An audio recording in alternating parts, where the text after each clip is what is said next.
The conditions that you see inside these units are appalling. I stepped on a needle. I stepped in human crap. Oh. We're seeing a big difference in the mental health and addictions across the city. We've had break-ins, we've had squatters. What are you going to do? Please, you're not welcome here. We're in a housing crisis. Individuals need housing, and housing is the first stepping stone to getting your life back on track. Housing without support is simply not housing first. The city is passing their problem to landlords. Some of the most disadvantaged people are suffering. The housing crisis is a problem cities across the country are trying to tackle. And here in Ottawa, they're doing a housing first approach, which is essentially taking someone who lives on the street and putting them inside a home and then providing additional supports as required. The idea is that people are better able to move forward with their lives if they're housed first. But like so many well-intentioned ideas, it doesn't always work out that way.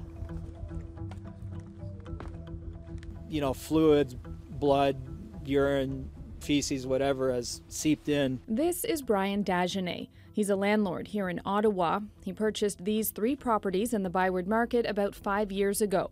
Dagenet dreamed of one day demolishing them to develop more units, but in the meantime, he had to cover costs and rent them out. At the time, he says, several housing agencies approached him with promises of guaranteed rent and support for their clients, even access to a city damage fund. When COVID hit, I think almost every walk of life was affected, mostly bad. One of the issues that COVID caused is a lot of tenants weren't able to pay. So when the agencies came to me and said, well, the rents are guaranteed, that was a big selling point, right? Leases were signed, supported tenants moved in, a decision he now deeply regrets. Because what I've experienced, again, not in all cases, but in far too many cases, the relationship, for all practical purposes, ends as soon as the client secures housing. It's not supposed to work that way, right? They still need ongoing supports. And I think in far too many cases, that just hasn't happened.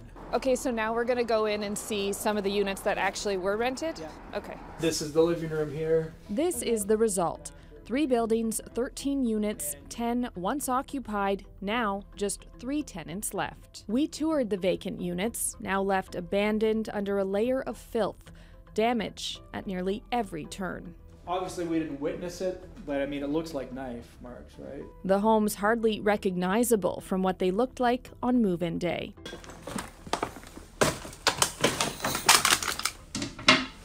Oh. I don't think there's anything that the city could do or some of these agencies would do to ever make me trust them again. I stepped on a needle about a week ago. I didn't prick myself, it was just flat, and it's rather disgusting. I stepped in human crap also, and I think that's what really set me off, and that's enough. He says he's dealt with everything, from hoarders to people with severe anger management and addictions issues. So each of the units has its own share of problems. In this one, for example, the heating was vandalized and then the pipes froze, which meant this whole kitchen was completely flooded. Discarded needles have also been a big problem because of how much it costs to clean them up. The damage is widespread. Is this all rat droppings or something? I've seen people beating each other with baseball bats in fights. I've seen people trying to throw each other off second-floor balconies. I've seen people overdosing in the backyard while they crawl through the trash that it's filled with over there. I've seen people crawl through the trash to give them naloxone. This woman lives nearby but was too scared to go on camera. We granted her confidentiality. I've seen the backyard over there full of police with long guns aimed at the house during a drug raid. And I've seen people who are obviously desperately in need of help who don't seem to get help. Dagenet says he feels abandoned by some of the agencies he's worked with, including the Wabano Centre for Aboriginal Health. This is what Wabano promised: guaranteed rents paid directly to the landlord, help navigating the city damage fund, and weekly visits with their clients. But in a statement, the Wabano Centre painted a different picture of how their Housing First program works. The director of housing said they focus on connecting clients with available rentals and then providing rental supplements to those who are eligible. After that happens, though, they say the relationship is primarily between the landlord and the tenant. I don't work there, so it's hard for me to comment on it, but I do know the solution is if the big agency doesn't have those resources, throwing it onto the landlord or throwing it onto the client or expecting the neighbors to just suck it up and deal with it, not really an answer. You feel tricked, in a sense. 100%. 100%, yeah. Dagenet shared dozens of emails with Wabeno and other agencies he's worked with, including Operation Come Home. They tell the story of a very frustrated landlord on the brink of a breakdown. In exchange after exchange, we saw Dagenet ask for money to repair damages or highlight concerns about the safety and mental well-being of supported clients. At times, he says his requests were denied. In other instances, the agencies wanted quotes or referred him to the city's landlord damage fund. Dagenet says he was able to access that fund at times, but hasn't seen any money now for months, and the damages keep coming. I estimate that the damages done by city-supported tenants and or their guests, $100,000, maybe $200,000 over the past 4 years. That's partly because he can't rent these places out anymore. Operation Come Home wouldn't comment on specific cases, but in a statement said they work with their partners and clients to address any concerns that may arise. Wabeno and Operation Come Home are just 2 of the 11 agencies involved in the City of Ottawa's Housing First program. Some of the landlords and housing workers we spoke to for this story didn't want to go on camera because of fear of blowback from the city or the agencies that they continue to work with and for. But our research did lead us here, to this abandoned building in Vanier, where we called up the landlord. Thanks for doing this. We're just standing in front of your place here. Can you introduce yourself to us to start with? My name is Arjun Gupta, and I just bought this property as an investment property. And what are you going to do with the property now? I'm just going to probably let the bank take over. Defeated and ready to count it as a loss, a $250,000 loss. Arjun Gupta bought this property in 2022. He says he wasn't told some of the people living here were supported clients, helped into housing by the Canadian Mental Health Association. He too says they weren't receiving the proper support, and he had to hire a property manager. The way this property is a systemic issue. There's no one one problematic party. It's a combination of both the City of Ottawa's and CMHA's Housing First program, and I am a supporter of Housing First, but the problem here is the follow-up or support once tenants are moved in. Clearly what has happened here is people wanted to do some good, get individuals who need housing, get them housing. But once they're in, they're left to their own devices, it seems. The CMHA says they did what they could. They say housing workers did supply support here, but it's a consent-based program. If a client refuses help, there's not much they can do. Does the CMHA take any responsibility in kind of what happened there? I don't think we really can. It was a building that had been owned by one landlord, sold it to another landlord. It wasn't in good condition when that happened. We were doing what we could in terms of support. We were actually working to try to get people out because there were property maintenance issues. Issues, Beckett says, were caused by CMHA clients or their guests. Look at these videos, nearly a mirror image of the units in the Byward Market. Beckett manages about 70 properties across town. He says things were so bad here, he sometimes feared for his safety.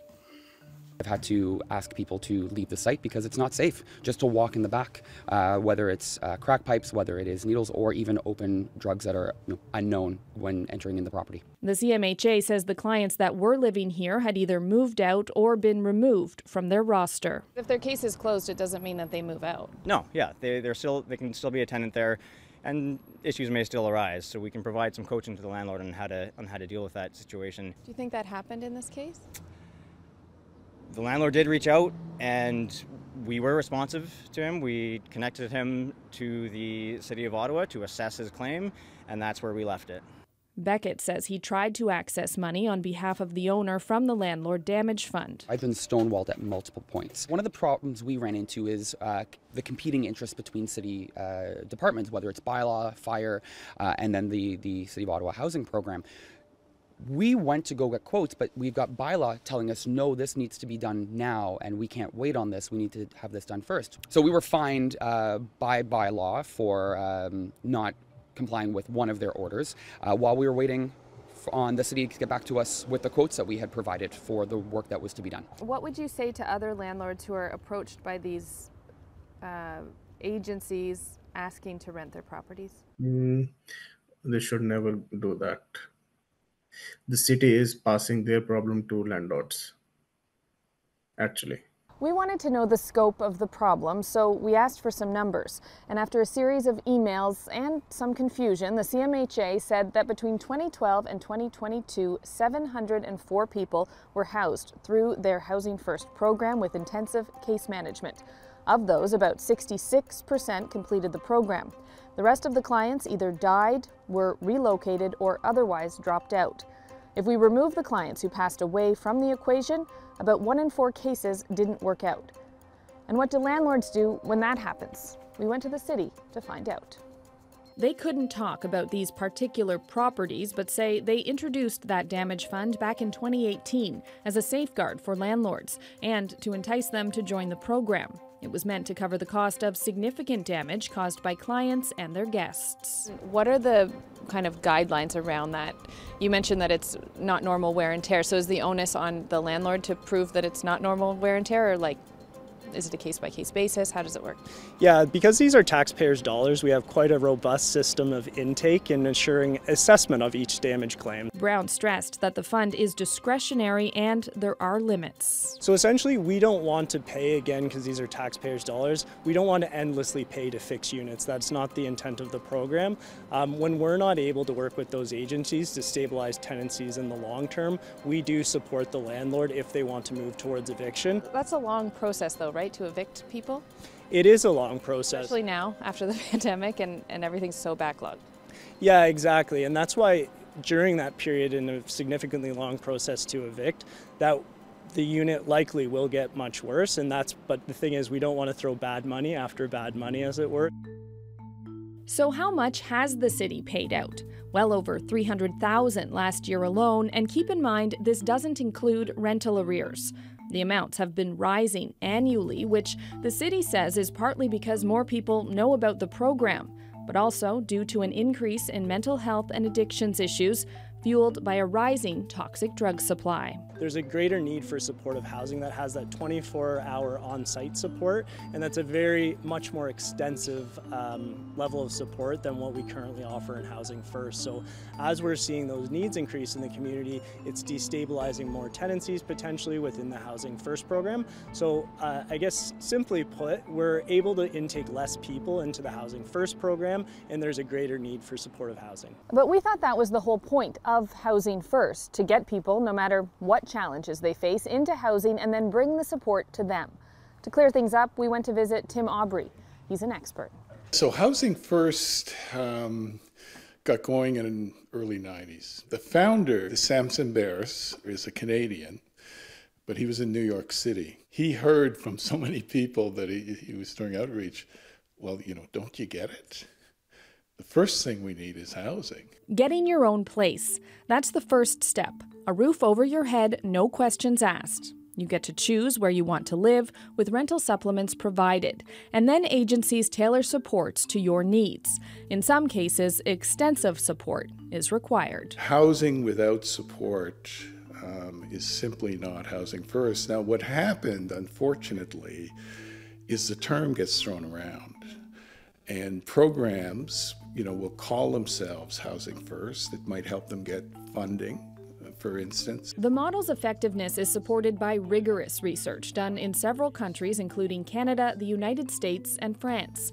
In fact, the creator of the Housing First model, he was just named as one of Time magazine's 100 most influential people of 2024. Jim McNeil can understand why. He's a success story. This is his first apartment in Ottawa since he moved here in 2019. Prior to that, he slept in shelters and on the floors and couches of friends. I'll be 55 soon. I've been struggling with addiction for the past 4 years. Without the support of housing workers at Options Bytown, McNeil says he wouldn't be here.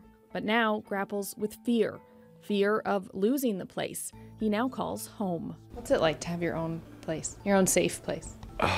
Scary. Very scary.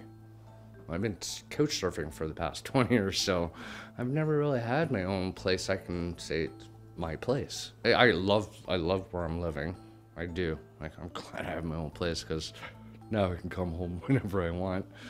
But yeah, it's really different. It for one thing, right now I've got boundary and trust issues, so I don't let a lot of people into my life because that's how I lost all my places before.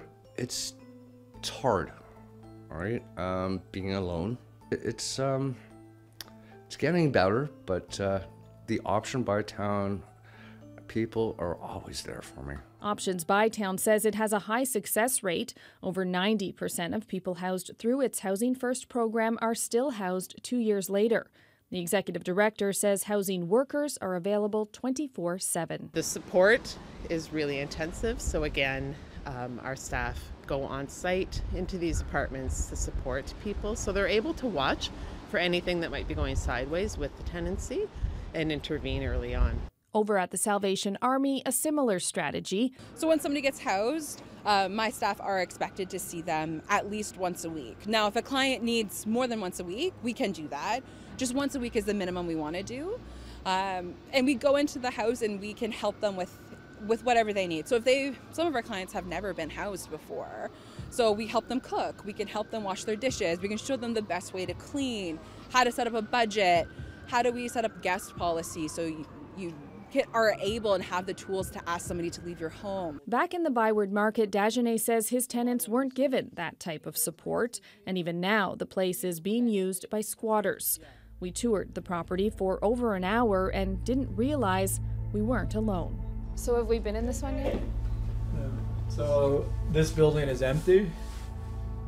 In theory, someone broke in here. So we should probably just... What are you going to do? I'm going to ask him to leave.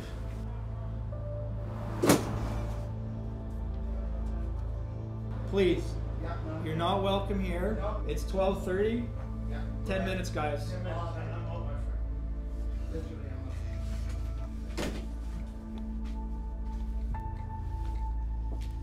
That has happened a dozen times.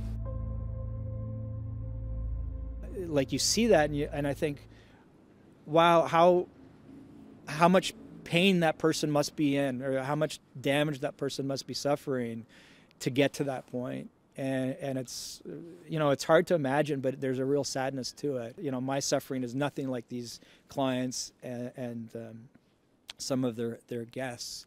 But I just shake my head, and it's quite sad, and that's where I get quite disappointed. And I don't want to trivialize it and think, oh, there's a magic wand out there, but I do think that better efforts really need to be employed. The city says it does have checks in place to ensure that agencies are monitoring their supported clients. It also says the damage fund can be used to restore properties back to their original state once a tenant's evicted. But as we've seen at properties like this one, they've gotten so bad that it would cost taxpayers a fortune to fix them, which is why it's so important that the key principles of this model are followed. If the pillars are not followed, the foundation can crack and the program crumbles.